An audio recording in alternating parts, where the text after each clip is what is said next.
بسم الله الرحمن الرحيم برأ سلاد هذا أعوذ بالله من الشيطان الرجيم إن الصلاة كانت على المؤمنين كتابا موقوتا آية بغلي سدحات سورة النساء هل كانوا وحنو هل دونا إن شاء الله تعالى شروطها الصلاة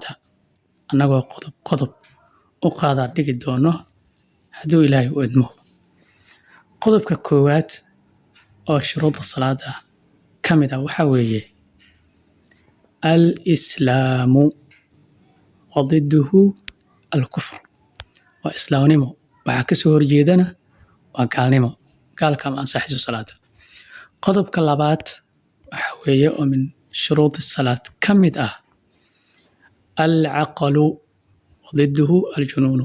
waxaa kasoo horjeeda waali qof waalan ama majnuun ah salaada kama ansaxayso qodobka saddexaad oo min shuruud salaad ka mid ah waxaa weeye at-tamyiizu wa didduhu as-sigaru waa inuusan caruur ahayn weeye qofka salaada tukanayo waa shardi min shuruud salaad ka mid ah qodobka afraad oo shuruud salaada ka mid ah waxaa weeye rafcu lxadathi wa huwa alwuduu waa inuu qofka weyse qabo bishardi weeye qof weyse la-aana salaadii kama ansaxayso waa shardi qodobka shanaad oo shuruud salaad ka mid ah waxaa weeye isaalatu nijaasati nijaasada inuu iska zuuliyo qofka waa qodobka shanaad qodobka lixaad ee xiga waxaa weeye min shuruud salaad ka mid ah satrul cawrati qofka inuu cawradiisa asturo oo maro ku filan salaadiisa uu xidho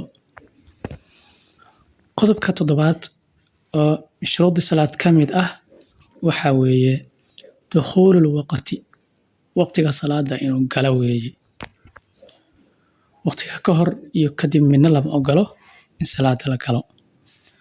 qodobka sideedaad oo shuruudda salaada ka mid ah waxaa weeye istiqbaalul qiblati qiblada inuu u jeesto qofka oo qaabilo weeye waa shardi min shuruudda salaad ka mid ah qodobka sagaalaad oo u dambeeya waxaa weeye anniyatu